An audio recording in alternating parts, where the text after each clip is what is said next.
Since 1955, the College Board's Advanced Placement Program has been delivering excellence in education to millions of students worldwide through over 18,000 AP programs. And in each of those AP programs, an important role. Really important. And it's there we find the AP coordinator.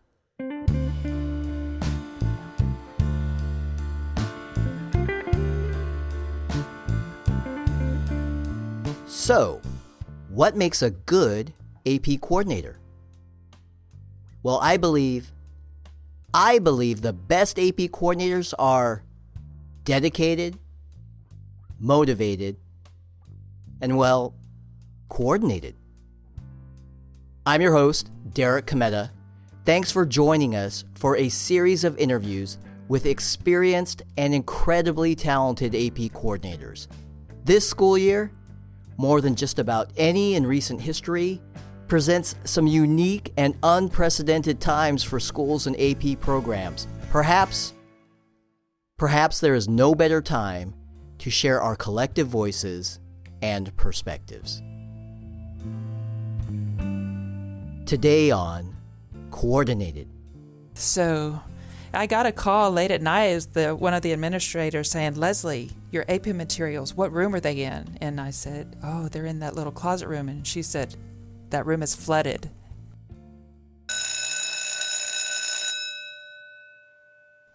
Period 1. Dedicated. A city with the name Sugarland must be sweet, right? Sounds like a fabulous place to be.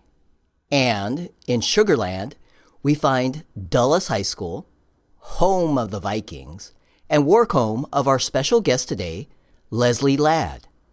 Lezlie is a high school counselor navigating her way through this new remote learning, hybrid, pandemic-impacted school year. And she's doing it all in a not-so-little high school in the not-so-little state of Texas. How are students getting the counseling services they need? How are schedules being tracked and changed? How are virtual and exam-only students enrolling in their class sections? How exactly does one manage all that?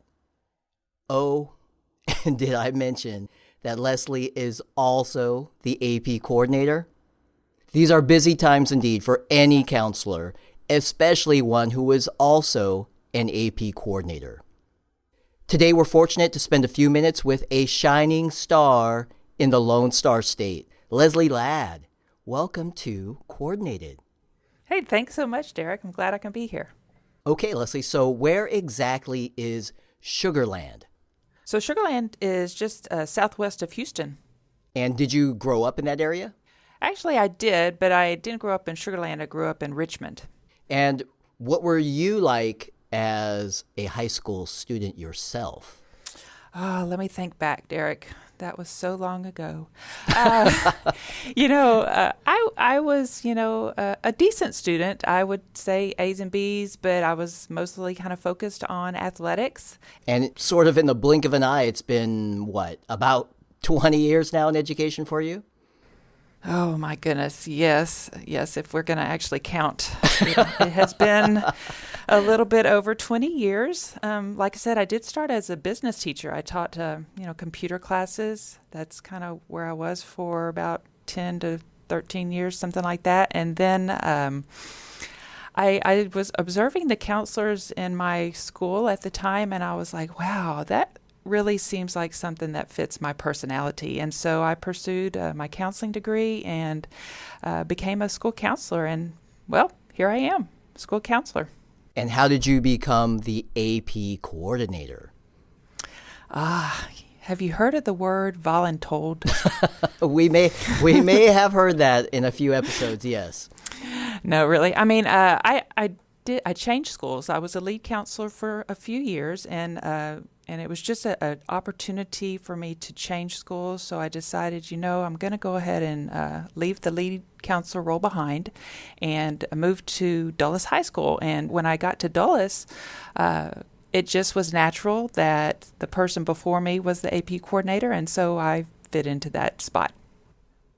Dulles is rich in history. We are the flagship school within Fort Bend ISD, and we are the original, the first school in the district. So we are working on our 61st year, I believe. So we are an old building, but you know what? We have a very rich culture, history, and all of that stuff that makes us who we are. And it's just really neat to kind of just think back and look at the history of this whole area and know that we were the first school. And for you, like many schools, it's been a crazy start to the school year. What's going on at your school? Are you going remote? Are you hybrid? Or is everyone physically coming to school? What's going on? Wow, it has been a wild ride so far. And you know what? Right now, we are in the middle of the crazy moment because our district is transitioning from all online remote classes to allowing some students back onto campuses. So currently, we are working on scheduling for the students that want to come back face-to-face learning, and then also scheduling for those students that are staying at home for online learning. Wow, so you definitely have the remote learning component going on right now. How are your teachers using AP Classroom and those new AP Daily videos?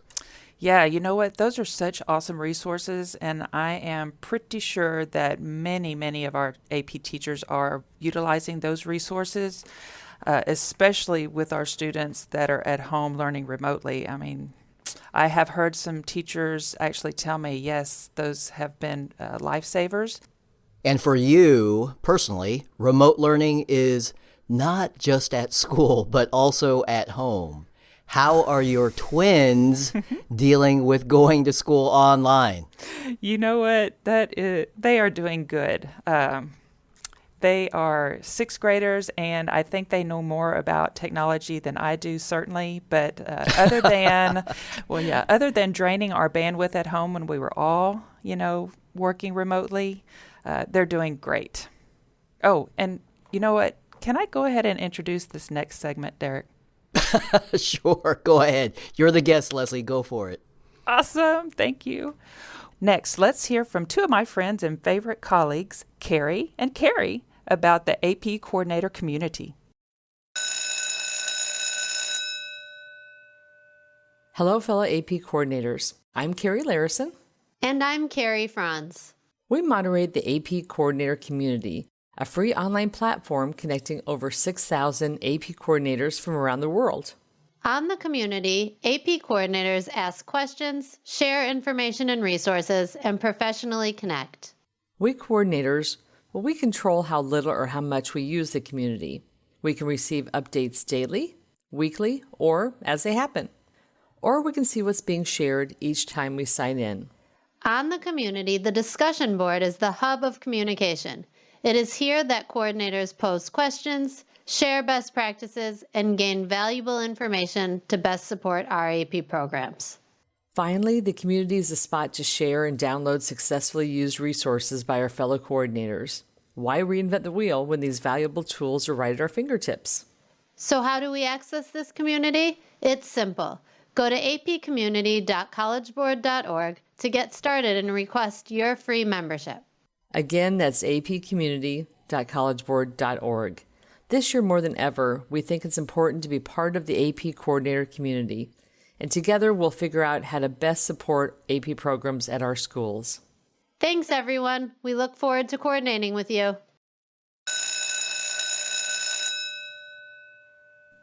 Period 2. Motivated.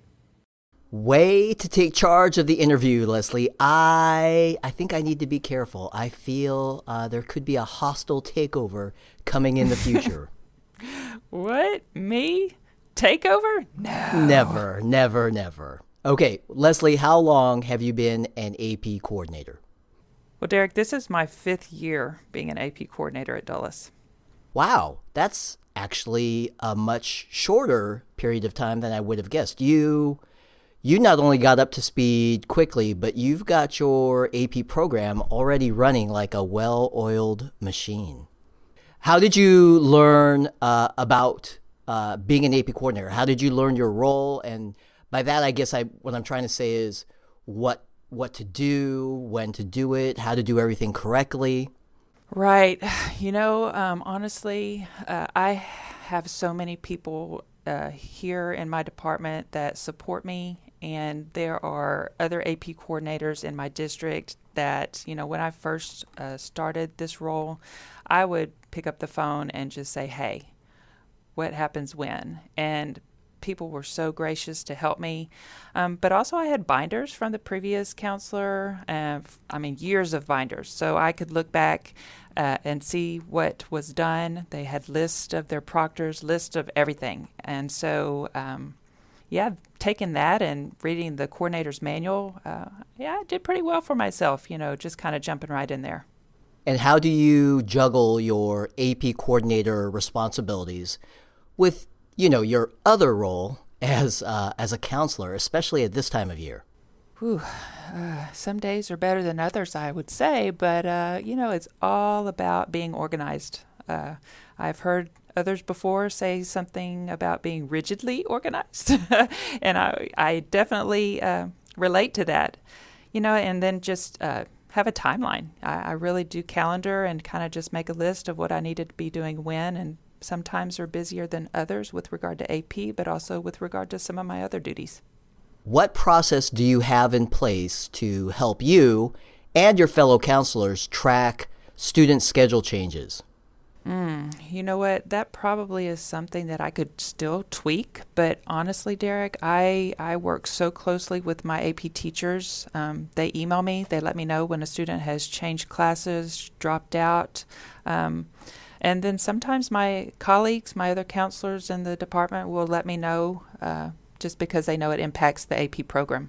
So you're keeping the lines of communication open between both groups, the AP teachers at your school and your fellow counselors, so that you can keep your student information system all synced up with AP registration ordering to make sure that information matches up. Absolutely. Communication is key.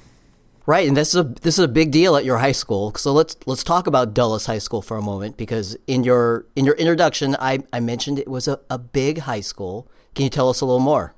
Okay, yeah. So at Dulles High School, we have about 2,600 students. About 700 of those are taking AP courses.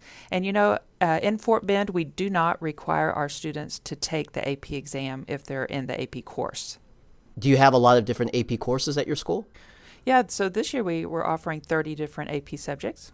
Wow, that's a lot. Yeah. That's a big number. How many total AP exams each year are happening at your school?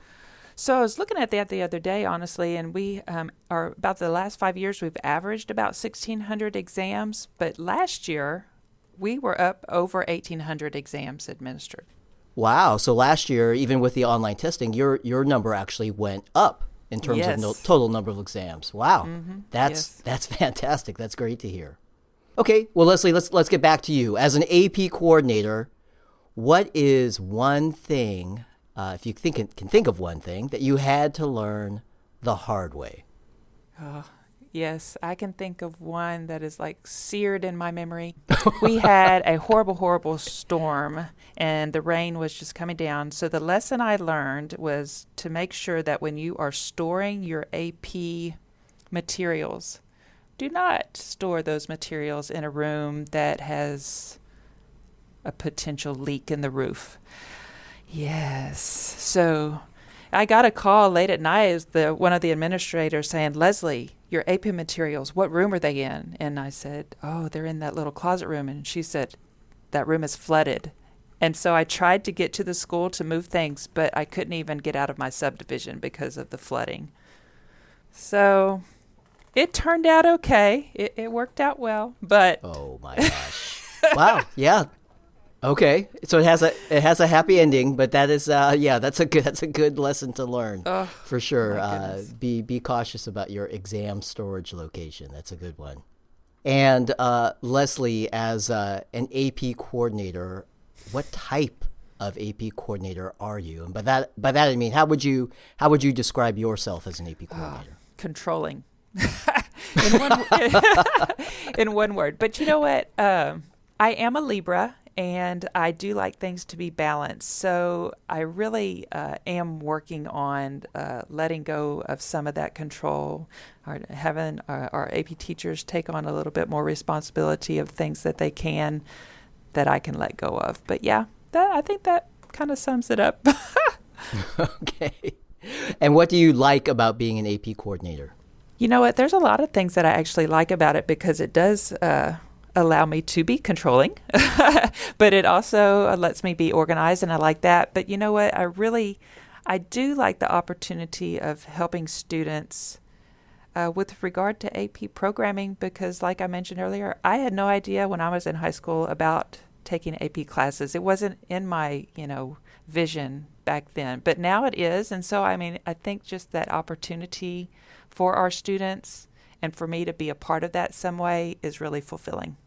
Well, it takes a true professional to successfully manage a Texas-size AP program. And speaking of professional, we have a pro tip coming right up from one of our coordinator colleagues.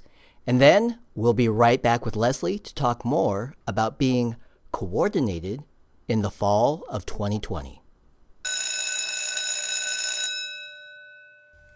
Hi there, I'm Sue Rodriguez, counselor and AP coordinator at Reno High School in Reno, Nevada. As the AP coordinator, I find myself in the position of trying to help my AP teachers with AP Classroom and AP Daily.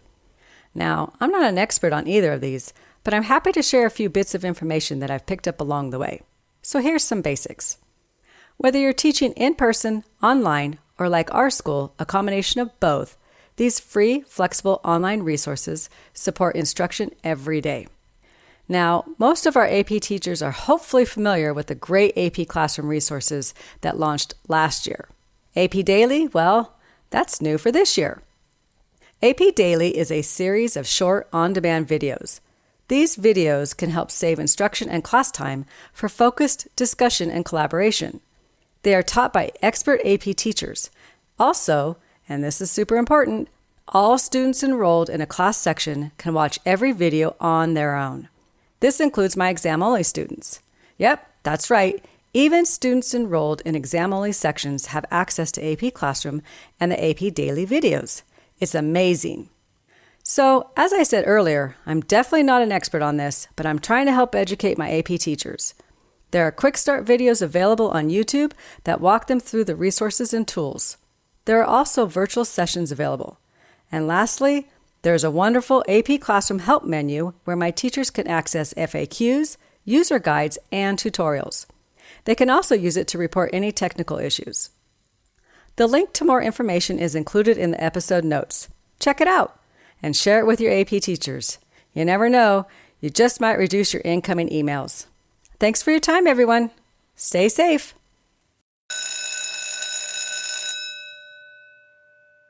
Period 3. Coordinated. So, Lezlie, we have a lot of good questions to get into, and these come from our coordinator workshops and webinars, and of course, the AP coordinator community. And I'm thinking with your program, you've probably seen it all. Ready to dive in? Yeah, absolutely. Let's get going. But wait, before we get too far, can I say one thing? Sure. All right, so I just wanted to say that this year, having that $40 waiver for cancellation and unused exam fees, that has really made my life so much easier so far. But yes, even with that, there's still a lot of questions for us to navigate through. So let's do it. Okay, first, exam-only sections. Let's have that discussion. Exam-only sections are created by the AP coordinator in AP registration and ordering.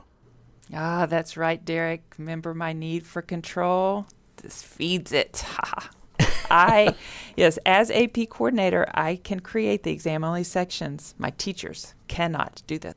And the students enrolled in those exam-only sections, well, they are students who wish to take the exam, but are not actually enrolled in the course at your school. Now, at my former school, it was common to have students independently study, or we called it self-study, for an AP exam for a variety of reasons. Now, sometimes they couldn't fit the AP course in their schedule, Other times, they were a native speaker of one of the languages. Lezlie, how does this work at your school? Oh, yeah, much the same way, Derek. So we definitely have this similar situation. So we have a native speaker Chinese or students that speak Chinese natively. Okay, That's right. confusing. And that they don't take the course. But yes, they definitely want to take the exam, the Chinese exam. So certainly that works the same way with us. But occasionally, I do have to create an exam-only section for an AP course that my school does not teach. For instance, we do teach macroeconomics, and most of our students will take that exam, but they also want to take the microeconomics exam. We don't teach microecon, so that would be our exam-only section. And Lezlie, this year, more than just about any other year, many schools are dealing with students who are not on campus. And we have some questions about this. So for the purpose of our conversation, remote learning. So remote learning is instruction that is done online for my students by my teachers. And so if it's my students and my teachers, that is not an exam-only section. That would be just a standard class section. Right. However, Oh, Derek, of course there's a however. However, exam only does apply if one of my students is independently studying for an AP course, say AP Japanese language and culture. And that might be because the student could not fit the course in their schedule or something like that. And as an example, at my former school, my AP Japanese class was pretty small. It was only offered in one period. And that, of course, sometimes created scheduling conflicts for students. So my student who is independently studying or self-studying like this, in that case, I would create an exam-only section for that student. Right. And that's a single exam-only section so that the student can access AP Classroom, those AP Daily videos, and so that I can order an exam for them. So that's remote learning. The virtual schools are a different story, though. For us, this would be my students, but not my teachers. We have students that take classes outside of Dulles High School. They're enrolled somewhere else. Like we have Texas VSN, so they go and maybe take English Lit. They're online with that teacher, so they would enroll with that entity and be able to receive the resources through College Board. But I would enroll the student or allow the student to enroll in an exam-only section for the English Lit so that I can then order their exam. Right. So Lezlie, let me make sure I understand that correctly. Students in that case, students who, it's your student, but they're taking a virtual course somewhere else. Right. They enroll twice. They enroll once with a virtual school so that they can get all the instructional resources and AP classroom assignments from their virtual teacher. And they also have to enroll in an exam-only section at your school so that you can order the exam for them. Did I get that right? Yes. Thank you. That's a very good summary. Good. Exactly. I'm glad it's a complicated subject. And so, Lezlie, your students who are attending the virtual school for instruction and your own independent study or self-study students, all of those students, they can all go in the same exam-only section. Yes. Correct? Yes, exactly. So I Okay. would put all of them together. But there is one special exception this year, and that relates to our homeschooled students. So we have students who are homeschooled, and they take exams at Dulles. And so with those students, and with all homeschool students, there are no late order fees this year. So if they order or request their exam after that November 13th, they would not pay that late fee. So what I will do is I will create a separate exam-only section just for those homeschool students, and I probably would just name it exam-only-HS for homeschool, something like that. Perfect. That makes a lot of sense, Lezlie. Thanks for clarifying. And everyone, again, this year, College Board is waiving the late order fee for homeschool students only. Their exam order, it's not due until March 12th, 2021. And more information about how to get any late order fees for homeschool students waived, that's coming soon. Lezlie, oh my gosh, you are amazing. Thank you so much for your time. I know time is really precious in the fall with your double role as counselor and AP coordinator. This has been so valuable. I appreciate you allowing me to lean on your expert knowledge. I feel like we could just talk and talk and talk and talk, but this is already going a little bit long, and I guess you could say it's a Texas-size episode, right? That's too funny. Well, you're so welcome, Derek. Lezlie, no doubt you are indeed a shining star in the Lone Star State. One final question. What does being an AP coordinator mean to you? Oh, Derek, that's a great question. It means so many different things to me. Getting to work with a variety of individuals, AP teachers, different colleagues around the district, around the country as AP coordinators, working with parents and students in a different way than I work with them as, normal everyday counselor stuff. Being an AP coordinator does add a little extra stress to my workload, but Derek, it is so worth it.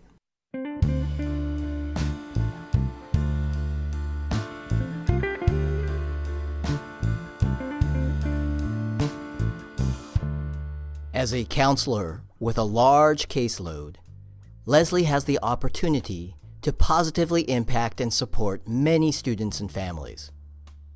As an AP coordinator on top of that, Leslie's influence and contributions go literally off the chart. In her 4 short years as AP coordinator, Lezlie has managed the successful administration of nearly 6,700 AP exams for 2,500 individual students. And of those exams, more than 83% resulted in scores of 3 or higher. That's one AP coordinator. Let me say that again. One amazing AP coordinator, creating thousands of critical opportunities for college credit and/or placement, saving students and their families both time and money at a time when both are extremely important. One AP coordinator, a shining star, doing amazing things for her school. This is the difference a great coordinator, combined with great AP teachers and school administration, this is the difference we can make. This is what a model AP program looks like. This is what it means to be coordinated. Next time on Coordinated.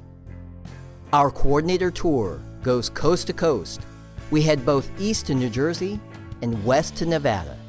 Our next episode, it's a good one. We'll review exam fee collection options with different stories from 2 expert counselors who are also AP coordinators, Casey Wexler and Sue Rodriguez.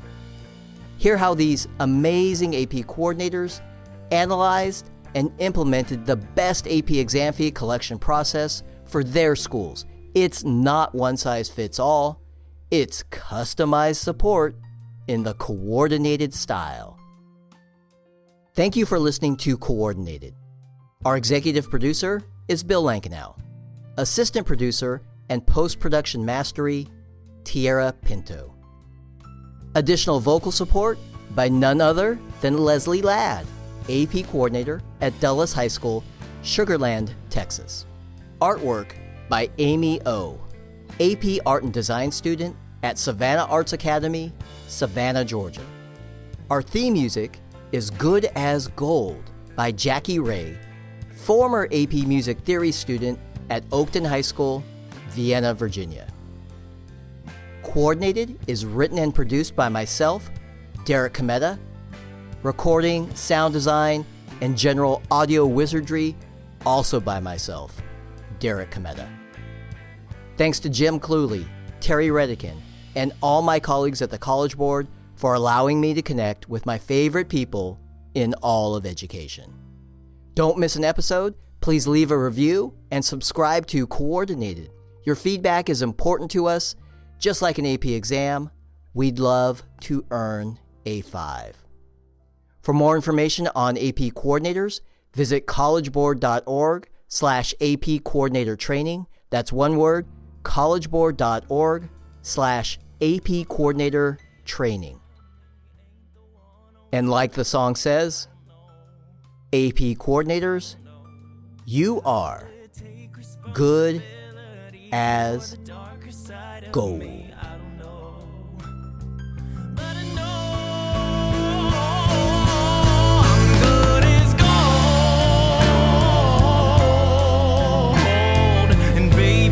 Just don't know I'm good as gold, and maybe I just don't know I'm good as gold. Yeah, yeah, yeah, yeah, yeah. Oh,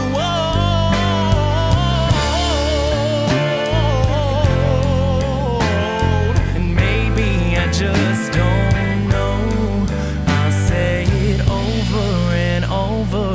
Over again till I believe it's so.